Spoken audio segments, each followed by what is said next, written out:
আজকের গল্প করোনার দুষ্স্মৃতি 2। লেখা ও পাঠ অমিতাভ রায়। পরিবেশনা রবিবারে ও অবসরে গল্প পাঠ। সরকারি প্রচেষ্টার পাশাপাশি অনেক বেসরকারি সংস্থা, ক্লাব, ধর্মীয় সংগঠন, রাজনৈতিক দল, ব্যক্তি এবং এনআরআই কোভিড-19 মহামারী নিয়ন্ত্রণে অংশ নিচ্ছে। এই বিশ্বব্যাপী রোগের পর লকডাউন এবং কোয়ারেন্টাইন জনগণের মানসিক স্বাস্থ্যের ওপর প্রভাব ফেলেছে। মানসিক ব্যাধিগুলির মধ্যে রয়েছে উদ্বেগ, ট্রমা পরবর্তী স্ট্রেস ডিসঅর্ডার, বিষণ্ণতা, আতঙ্কের আক্রমণ এবং আচরণগত পরিবর্তন। তবে লকডাউনের ফলে বায়ু দূষণ হ্রাস পেয়েছে এবং বায়ুর গুণমানের উন্নতি হয়েছে বলে জানা গেছে, যা পরিবেশের জন্য স্বস্তি এনেছে। শিল্প কর্মকাণ্ডের উপর বিধিনিষেধও উপকারী ছিল। উল্টো দিকে কোভিড-19 মহামারী শিক্ষায় বিদ্যমান বৈষম্য উল্লেখযোগ্যভাবে বৃদ্ধি করেছে। 2020 সালের মার্চ থেকে 2021 সালের ফেব্রুয়ারির মধ্যে বিশ্বব্যাপী স্কুলগুলি গড়ে 95 দিনের জন্য বন্ধ ছিল, যা ঐতিহ্যবাহী শিক্ষার পরিবেশকে মারাত্মকভাবে ব্যাহত করেছিল। পাস ফেল পড়াশোনা বা বাইরে বেরোনোর একমাত্র রাস্তাটাও বন্ধ। এমনকি এর প্রাদুর্ভাব সমাজের সকল শ্রেণীর মানুষের জীবনকে প্রভাবিত করেছে, কারণ ভাইরাসের বিস্তার রোধে মানুষকে তাদের বাড়িতেই সবিচ্ছিন্ন থাকতে বলা হয়েছে। লকডাউন মানসিক স্বাস্থ্যের ওপর গুরুতর প্রভাব ফেলেছে, যার ফলে হতাশা, চাপ এবং বিষণ্ণতার মতন মানসিক সমস্যা দেখা দিয়েছে। বিশ্বজুড়ে কিশোর কিশোরীদের জীবনকে গভীরভাবে ব্যাহত করেছে, যার ফলে সামাজিক বিচ্ছিন্নতা বৃদ্ধি পেয়েছে, নিয়ন্ত্রণের অনুভূতি হারিয়েছে, স্বাস্থ্যসেবায় সুযোগ পরিবর্তিত হয়েছে। এছাড়া মানসিক ও শারীরিক সুস্থতা হ্রাস পেয়েছে, যার মধ্যে খাদ্যাভ্যাসের ব্যাধি বৃদ্ধি পেয়েছে। মানুবাবু সপ্তাহে 2 দিন অফিসে যাচ্ছেন, ফাইল এনে বাড়িতে হয়তো কাজ করছেন, কিন্তু মুখের মাস্ক আর মাথার চিন্তা যেন ঠিকভাবে শ্বাস প্রশ্বাস নিতে দিচ্ছে না। ছেলেটা অনির্দিষ্ট দিনের কথা ভেবেও ইন্টারভিউ বা পরবর্তী অন্য পরীক্ষার জন্য তৈরি হচ্ছে। মেয়েটা বিয়ে ভেঙে যাওয়ার খবরে বেশ বিমর্ষ। স্ত্রী মুখটি বুজে কষ্ট নিয়েও সংসার চালিয়ে যাচ্ছেন। পৃথিবীর আংশিক চেহারাটা নিজের সংসারের আয়নায় দেখে মানুবাবু চিন্তিত আর ব্যথিত। করোনার প্রথম তরঙ্গটি 2020 সালের মার্চ থেকে আনুমানিক জানুয়ারি 2021 পর্যন্ত দীর্ঘস্থায়ী ছিল। তবে 2020 সালের অক্টোবরে মহারাষ্ট্রে ভারতীয় নাগরিকদের মধ্যে প্রথমবারের মতন করোনার দ্বিতীয় তরঙ্গ ডেল্টা মিউট্যান্ট ভ্যারিয়েন্টটি শনাক্ত করা হয়েছিল। এই স্ট্রেনের আবির্ভাবের ফলে ভারতে করোনা ভাইরাস সংক্রমণের সংখ্যা নাটকীয়ভাবে বৃদ্ধি পায়, যার ফলে এক বিশাল মহামারী পরিস্থিতির সৃষ্টি হয় এবং এর সাথে অনেক রেকর্ড ভাঙা কেস এবং মৃত্যুর ঘটনা ঘটে। একদিনে 4 লাখেরও বেশি নতুন কেস এবং 4000 মৃত্যুর খবরও পাওয়া গেছে। ফলস্বরূপ এটি এই পরিস্থিতিতে প্রথম দেশ হয়ে ওঠে। এই প্রজাতিটি আগের ধরনের তুলনায় বেশি সংক্রামক এবং মানুষের সাথে এর অভিযোজন ক্ষমতা বেশি হওয়ার কারণে এর সংক্রমণের সম্ভাবনা বেশি এবং তরুণদের মধ্যে বেশি দেখা যাচ্ছিল। 16 জানুয়ারি 2021 প্রধানমন্ত্রী দেশবাসীর উদ্দেশ্যে বলেন, আজকের এই দিনটার জন্য গোটা দেশ অধীর আগ্রহে অপেক্ষা করেছে। গত কয়েক মাস ধরে দেশের প্রত্যেক বাড়িতে বাচ্চা থেকে বয়স্ক মানুষ সবার মুখে একটাই প্রশ্ন ছিল, করোনা ভ্যাকসিন কবে আসছে? আজ করোনার টিকা তৈরি হয়ে গিয়েছে। খুব কম সময়ের মধ্যেই তা তৈরি হয়েছে। আর কিছুক্ষণের মধ্যেই ভারতে বিশ্বের সর্ববৃহৎ টিকাকরণ অভিযান শুরু হতে চলেছে। মার্চ 2021-এ মানুবাবু চাকরি থেকে অবসর পেলেন। এত চাপ নিয়ে অফিসে যেতে হবে না সেটা সত্যি, কিন্তু সেই পিএফের টাকাটা তোলা হয়নি। মেয়েটার জন্য অত ভালো পাত্রটাও হয়তো হাতছাড়া হয়ে গেল। ছেলেটার চাকরিরও কোনো খবর নেই। অনিশ্চিত জীবন আর ভবিষ্যৎ। বাইরে কোলাপসিবল গেটে যেন চিরকালের জন্য তালা লাগিয়ে দিলেন। হয়তো এটা বর্তমান জীবনের প্রতীক। মনে আশা, নিজেরাও বাইরে বেরোবেন না, কাউকে বাড়িতে আসতেও দেবেন না, তাহলেই এ রোগের আক্রমণ থেকে ছাড় পাবেন। এপ্রিল 2021-এ মানুবাবু সব দ্বিধা সরিয়ে সপরিবারে শহরের সরকারি হাসপাতালে গিয়ে লাইনে দাঁড়িয়ে টিকা নিয়ে এলেন। ভাবলেন রোগ আটকানোর ব্যবস্থা করে ফেলেছেন।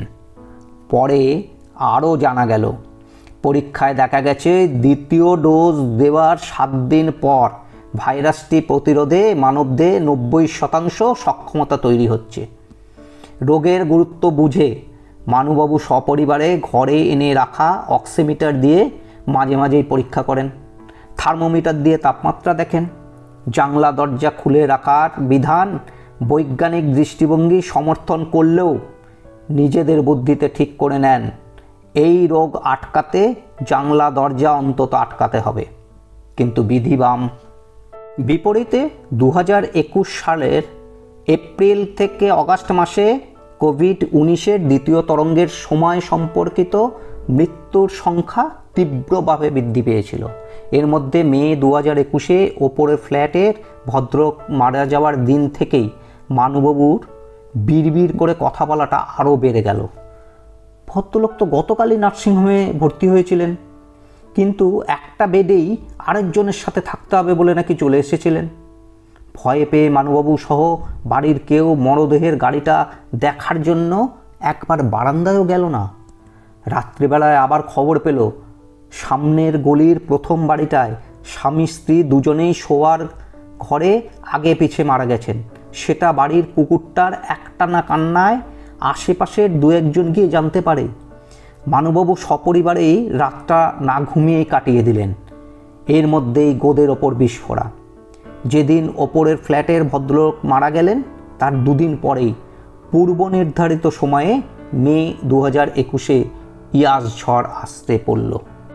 ঝড়ের ঝাপটা শেষ হতেই পরদিন মানুবাবুর স্ত্রীর জ্বর এসে গেল। ন্যাসোফ্রেঞ্জিয়াল সোয়াব এবং গলার সোয়াব পরীক্ষার জন্য ছেলে অনলাইন বুকিং করল।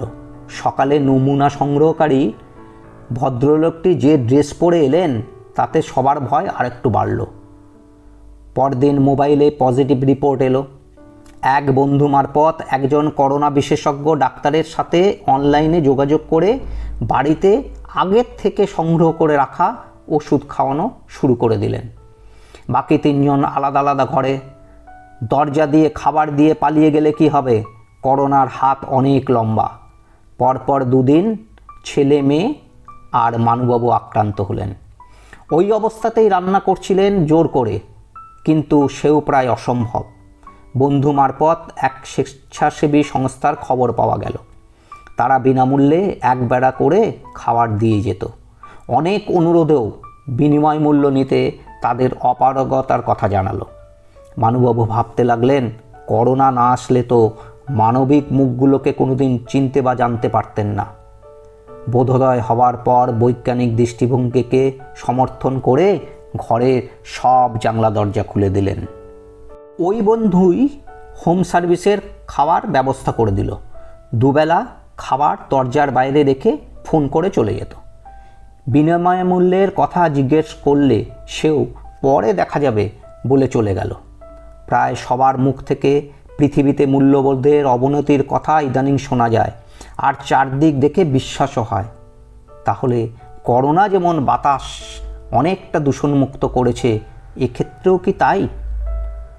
বাড়ির 3 জনই দিন 10 বাদে করোনামুক্ত, কিন্তু মানুবাবুর জ্বর কিছুতেই কমছে না। ডাক্তারবাবুর কথায় তক্ষুনি হাসপাতালে ভর্তি হওয়া দরকার। অন্তত রাতের মধ্যেই একটা নির্দিষ্ট ওষুধ খাওয়ার খুবই দরকার। প্রতিবেশী পরিচিত এক দেবদূতকে পাওয়া গেল। অত রাতে ওই পরিস্থিতিতে গাড়ি নিয়ে গিয়ে ঠিক ওষুধ এনে হাজির। পরদিন রিপোর্ট পেয়ে ডাক্তারবাবু বাড়িতে থেকেই 5 দিন ওই ওষুধ খাওয়ার পরামর্শ দিলেন। এর মাঝেই খবর এলো মানুবাবুর অফিসের সমবয়সী এক সহকর্মী করোনার কারণে হাসপাতালে ভর্তি ছিল। তার স্ত্রী, ছেলে এবং মেয়েও ওইখানে করোনার চিকিৎসার জন্য ভর্তি ছিল। কারোর সাথে কারোর দেখা সাক্ষাৎ করারও অনুমতি ছিল না। তাছাড়া ডেল্টা ভ্যারিয়েন্টের কারণে কাহিলও বটে। সহকর্মীটি একদিনের জন্য বিশেষ অনুমতি নিয়ে বাড়িতে এসেছিল। কি হয় এই ভাবনা থেকে বিশাল সম্পত্তি আর গচ্ছিত সব টাকার খুঁটিনাটি একটা ডায়েরিতে লিখে রেখে গিয়েছিল। রাতেই খুব জ্বর আর কাশি। কোনো মতে নিজের প্রভাব খাটিয়ে হাসপাতাল থেকে অ্যাম্বুলেন্স ডেকে আবার হাসপাতালে ভর্তি হয়। কিন্তু বিধিবাম, এই রোগের মৃত্যুর একটি বিশেষ কারণ ফুসফুস যদি বিশেষভাবে আক্রান্ত হয়। এক্ষেত্রেও তাই হলো। পরদিন শেষ রাতেই মৃত্যু হলো। সবচেয়ে বীভৎস চিত্র এই যে পরিবারের আর 3 জন তখন ঘুমে বা অচৈতন্য অবস্থায় হাসপাতালে নির্দিষ্ট বিছানায় শুয়ে। তখনকার নিয়ম অনুযায়ী দেহ ভালো করে প্লাস্টিকের চাদরে মুড়ে নিয়ে যাওয়া হতো। দাহ শাস্ত্রমতে হতে কিনা তা কেউ জানত না। পরদিন তার স্ত্রীকে সমস্ত ঘটনা জানানো হলে সেই মুহূর্তে সে শোক করার আগে ছেলে মেয়ের খোঁজ করতে লাগলো। তারপরেই জ্ঞান হারালো। মানুবাবু এ খবর পেয়ে প্রায় সাদৃশ্য নিজের পরিবারের কথা ভাবল। নিজেকে ভীষণ ভাগ্যবান মনে করতে লাগলেন। তখনও দুবেলার খাবার বাইরে থেকেই আসছিল। এবার সবাই বাড়ির পুরনো রুটিনেই ফেরত আসতে চায়। মানুবাবু খবর মারফত জানতে পারলেন এই করোনার জ্বর আবার আসতে পারে। আগের পরীক্ষাগুলিতে দেখা গেছে টিকা দেওয়ার ফলে শরীরে অ্যান্টিবডি এবং রোগ প্রতিরোধী ব্যবস্থার আরও একটি অংশ যা টি সেল নামে পরিচিত সেটিও তৈরি হয়। 3 সপ্তাহ ব্যবধানে এই টিকার 2টো ডোজ দিতে হয়।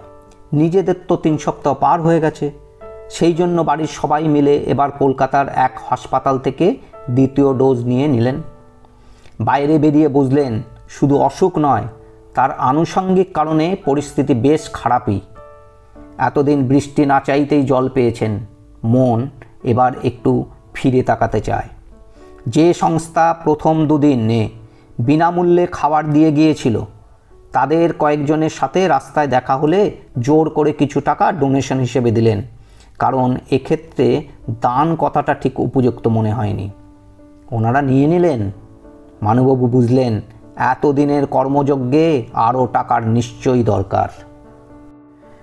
সেদিনই আবার পুরনো অফিসের এক জুনিয়র জানালো নবদ্বীপে তাদের ক্লাব গত 2 মাস ধরে প্রতিদিন নির্দিষ্ট স্থানে খাবার বিতরণ করে।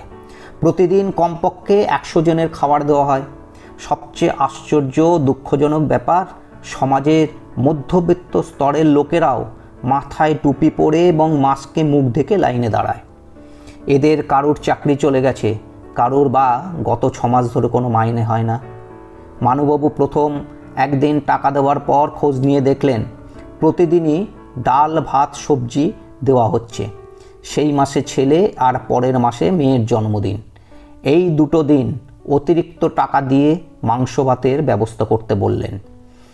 ক্লাব কর্তৃপক্ষ প্রতিদিনের ভিডিওর সাথে এটাও প্রচার করলো। অনেকেই এতে সায় ও সাথ দিল। ভাত ডাল সবজির বদলে মাঝে মাঝে মাংস ভাতেরও আয়োজন চলল। মানুবাবু একটু মানসিক তৃপ্তি অনুভব করলেন। এরপর সময়ের সাথে 3য় টিকাও নিলেন। জীবন আবার স্বাভাবিক ছন্দে চলছিল। কিন্তু মে 2025-এ ঈশান কোণে আবার করোনার কালো মেঘ। যদিও পূর্ববর্তী তরঙ্গগুলির মতন এখনও বড় ধাক্কা নয়, তবুও বিভিন্ন রাজ্যে সংক্রমণ ছড়িয়ে পড়ার ভয়ে মানুষ। সামগ্রিকভাবে আক্রান্তের সংখ্যা এবং তীব্রতার কম রয়েছে, তবু ঘর পোড়া গরু সিঁদুরে মেঘ দেখতে পাচ্ছে।